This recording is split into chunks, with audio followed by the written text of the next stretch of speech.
Hello everybody, Eric again. Like and subscribe. Here we go. Let's read about the ninth millennium BC. The ninth millennium BC spanned the years 9000 BC to 8001 BC, 11 to 10,000 years ago. In chronological terms, it is the first full millennium of the current Holocene epoch that is generally reckoned to have begun by 9700 BC, 11.7 thousand years ago. It is impossible to precisely date events that happened around the time of this millennium, and all dates mentioned here are estimates mostly based on geological and anthropological analysis, or by radiometric dating.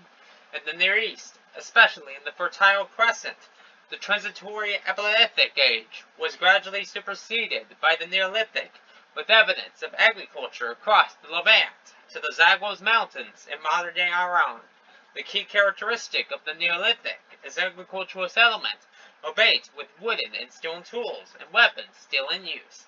It is believed that agriculture had begun in China by the end of the millennium. Elsewhere, especially in Europe, the Paleolithic continued. Global environment. In the geological timescale, the first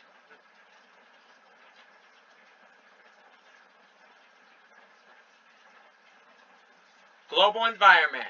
In the geological timescale, the first stratigraphic stage of the Holocene is the Greenlandian from about 9700 BC to the fixed stage 6236 BC, and so included the whole of the ninth millennium.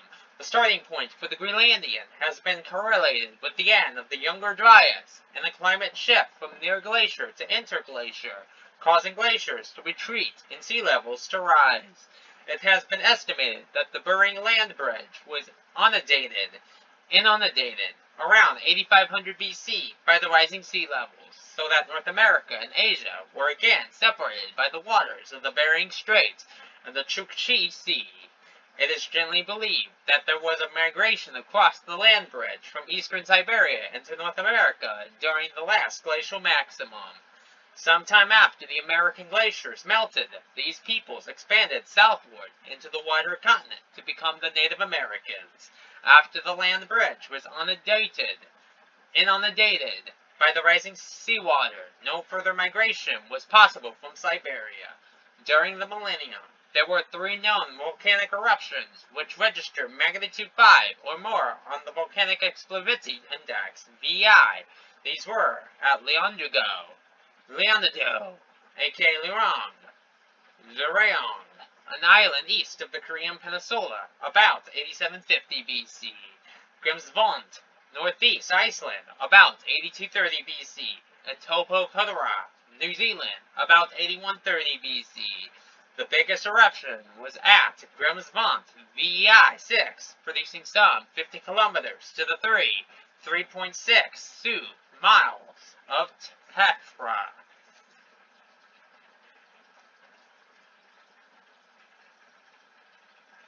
Population and communities. As the Neolithic began in the Fertile Crescent, most people around the world still lived in scattered hunter-gatherer communities, which remained firmly in the Paleolithic.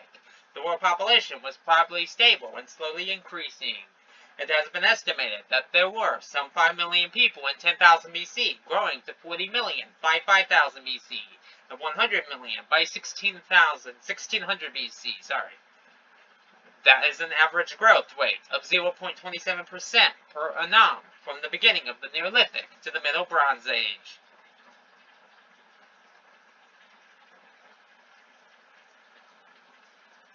Near East. From the beginning of the ninth millennium, Göbekli Tepe was inhabited after possibly being first occupied during the previous millennium. It is a carved stone hilltop sanctuary in southeastern Anatolia, which includes the world's oldest known megaliths. As with the Göbekli Tepe, the site at Tel Kurmau in northwest Syria was inhabited from 9000 BC, following possible first occupation in the previous millennium. In the same region, the settlement in the Vale Quarry has been dated about 8500 BC. Elsewhere in the Fertile Crescent, there is evidence of settlements at Morebet and Ganj Dere from around 8500 BC. Towards the end of the millennium, by 8200 BC, the site of Isikli, Hoak in central Anatolia was first occupied until around 7400 BC.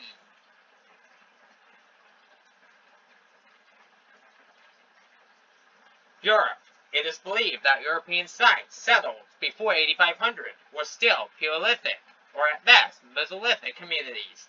At Darkar in North Yorkshire, the results of radiocarbon analysis in 2018 indicate that occupation first commenced between 9335 and 9275 BC, lasting for a period of around 800 years until 8525 to 8440 BC, although such occupations may have been episodic in nature, varying in intensity between different periods.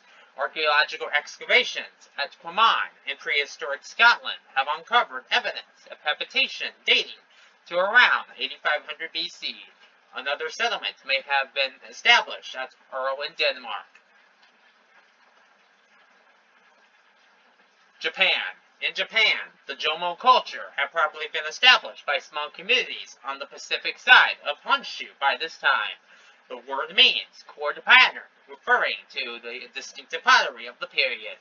As there was no potter's wheel, the clay was prepared in the shape of a rope and manually coiled upwards to create a vessel that was baked in an open fire. At first, the vessels were simple bowls and jars, but later became artistic. Proposed dates for the start of the Jomon are widely variable, ranging from the Ice Ages to as late as circa 4500. It is generally accepted that the period ended circa 300 BC, when it was superseded by the Loire culture.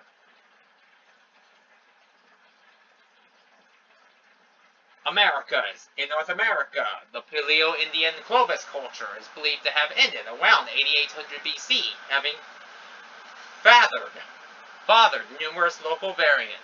One of these was the Folsom Complex, which was centered in the Great Plains and is dated from circa 9000 to circa 8000 BC.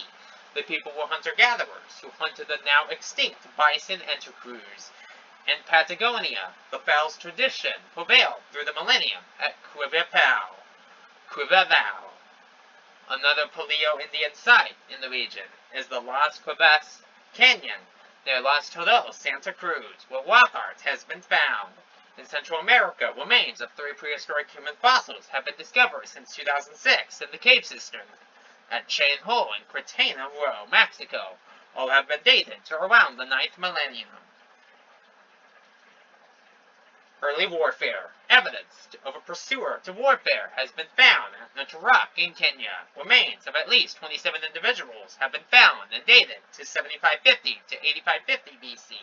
Condition of the skeletons indicates that a massacre took place. Hands were bound and skulls were smashed by blunt force. Communities in Africa at the time would have been nomadic hunter-gatherers.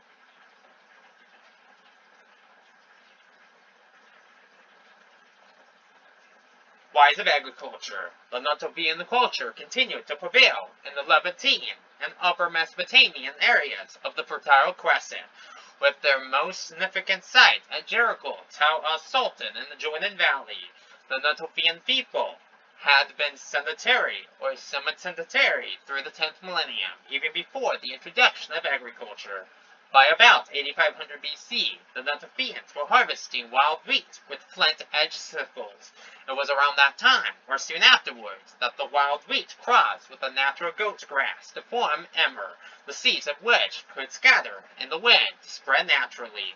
Later, emmer crossed with another goat grass to form the even larger hybrid that is bread wheat. The Natovians learned how to harvest the new wheat, grind it into flour, and make bread. The early bread was unleavened, with the dough allowed to dry on hot stones. Writing in 1973, Jacob Bernwinski argued that the combination of wheat and water at Jericho enabled man to begin civilization. Jericho, having a natural spring, was an oasis on the edge of the Syrian desert, and although similar developments occurred elsewhere, Bernwinski called Jericho a microcosm of history. The earliest known cultivation of lentils was at Morabat in Syria, where wheat and barley were also grown. Lentils were later, by 7500 BC, found at Bursalar and Konaru in Turkey. Ganjdre in Iranian Kurdistan has been cited as the earliest settlement to domesticate animals, especially the goat, towards the end of the millennium. Agriculture may have begun in the Far East before 8300 BC.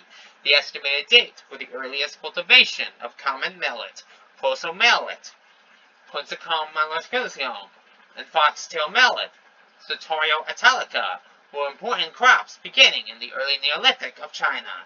Some of the earliest evidence of millet cultivation in China was found at Sichuan north, where Proso millet huts, Proso tulips, and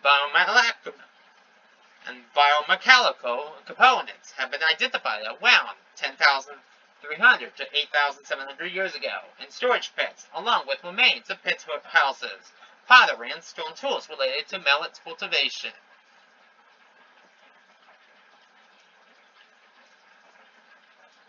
Pottery and dating systems. Beginning with China, circa 18,000 BC, pottery is believed to have been invented independently in various places. For example, at Ojigao in central Mali, dated circa 9400 BC.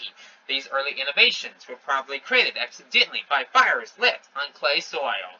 The potter's wheel had not yet been invented, and where pottery as such was made, it was still hand-built, often by means of coiling and pit-fired. The first chronological pottery system was the early Middle and late Minoan framework, devised in the early 20th century by Sir Arthur Evans for his Bronze Age findings at Knossos for the period circa 2800 BC to circa 1050 BC. Dame Kathleen Canyon was the principal archaeologist at Tel al-Sultan, ancient Jericho, and she discovered that there was no pottery there. The vessels she found were made from stone, and she reasonably surmised that others made from wood or vegetable fibers would have long since decayed. Using Evans' system as a benchmark, Kenyon divided the Near East Neolithic into phases called Pre-Pottery Neolithic A, PPNA, from circa 10,000 BC to circa 8800 BC, Pre-Pottery Neolithic B, PPNB, from circa 8800 BC to circa 6500 BC, and then Pottery Neolithic PN, which had varied start points from circa 6500 BC to the beginnings of the Bronze Age towards the end of the 4th millennium. At the beginning of the 9th millennium, the Natufian culture coexisted with the PPNA, which prevailed in the Levantine and Upper Mesopotamian areas of the Fertile Crescent. Metallurgy. Copper, Su-29, was originally found in wall surface lumps and first used in the Middle East. It was later extracted from ores such as malachite. A copper pendant from Mesopotamia is dated 8700 BC. The use of copper and, from the 8th millennium, lead, PB82, was gradual. It could not become widespread until systematic processes have been developed for extraction of the metals from their ores. This did not happen until about the 6th millennium. Bye for now.